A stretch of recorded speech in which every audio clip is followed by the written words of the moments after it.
Hello and welcome to a Challenge Andy video. This is completely different to any video that I've done on this channel. Well, kind of. But yeah, I am now completely changing the Challenge Andy channel to food challenges slash food making. Basically everything to do with food. So we're going to move it away from the kind of weird challenges like the chili challenges. Might do them occasionally, see how we go. But today we're going to be bringing you the easiest 2-ingredient pizza-based pizza. Easiest thing you can do. 2 ingredients to make your pizza base, and then you just add your toppings, which you can add and choose as many as you like. So here we go, drop down style video. I've got Beth with me today to help me make the pizza base because I'm currently in a cast. If you want to know how, then just drop a comment in the description below and I'll answer the questions down below. Make sure you like, share, subscribe, and I hope you enjoy the video and let me know what you think as well. Let's go. Okay, so starting off with 2 ingredients. So this is all you need is Greek yogurt, Greek style yogurt, doesn't really matter, and plain flour. You can do this with self-raising flour, but to be fair, it kind of comes out like a bit of a flatbread, so it doesn't really matter too much which ones you pick. So all you have to do is get your yogurt, which normally in these kind of tubs, as you can see here, is a 500 gram tub. So whatever your grams are on your yogurt is the same amount for your flour. So here we've got, well, just over 500 grams, so we can have a little bit spare for dusting the rolling pin and for extras at the end, just in case it's too wet. So if you do kind of need a little bit more flour to yogurt, then it's not too much of an issue. So what we're going to do, nice and simple. First of all, get our yogurt in first.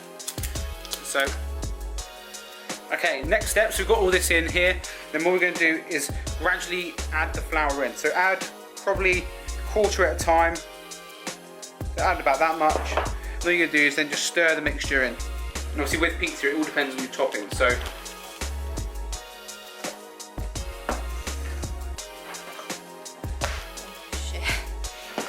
right, so once you've got your dough nice and combined, all you're going to do then is flour your worktop, so use some of the extra flour you've got in your tub,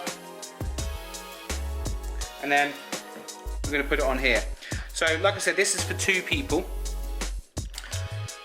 so obviously you want to make it will be a little bit wet, but then that's why we're going to start incorporating all the extra flour into it a little bit more. So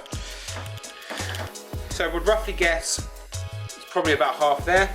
So all we're going to do, get down the middle and cut the flour in half, like so. One thing I would say, if you've got the time, get them into like in the dough ball shape, and then all you want to do is then just rest them in the fridge for maybe half an hour, just so they kind of take their shape a little bit better. But for today, we're not going to do that. We're going to go straight to shaping them out. So we've pretty much got one of our bases done already. So what we would do then is get a fork and just kind of put some little prick holes in the actual dough itself, so that obviously you can get the bottom of the base done. There is a trick you can do to get the base done a little bit more full. If you basically get this, put it in a frying pan, probably like kind of 5 minutes, just on high heat, just to kind of crisp up the bottom, and then stick it in the oven obviously to do the top, and obviously with your toppings as well. So we don't tend to do that too much because the frying pan size is different to what we can then make out of here, so we just go straight in with the pizza pan, because obviously it has holes in it anyway, so it will obviously then ventilate up and cook the bottom anyway. So we'll go into that now.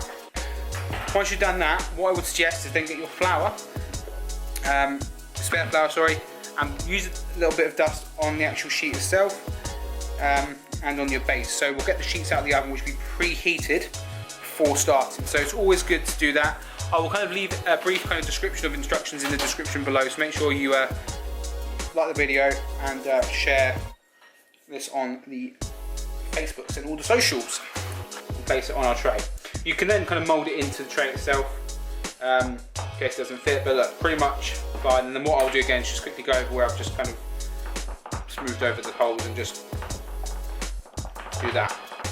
Okay, then that'll go in the oven. So if you're doing that, put that other one on the top tray whilst it's waiting for the other dough to be sorted, and then switch them over, so this one then goes on the top tray and the other one goes at the bottom of the oven.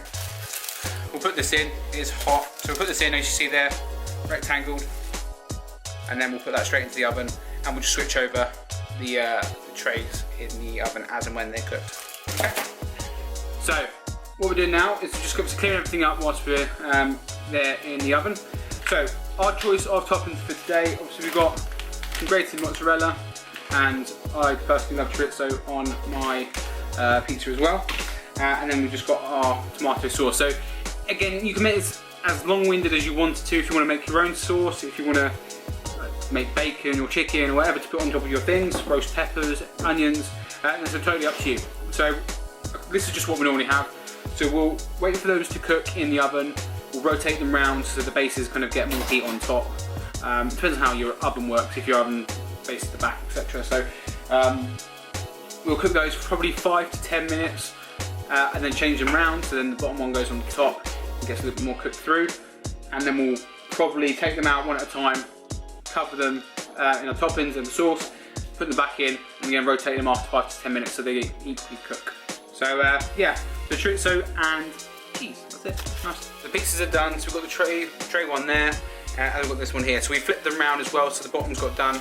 And then, as you can see, they're kind of flatbread-esque, which obviously not got a lot of raisin agents in there. So we're now going to put these on with the toppings. So tomato sauce first, and then a cheese, and then chorizo, or however you want to do it. So let's go.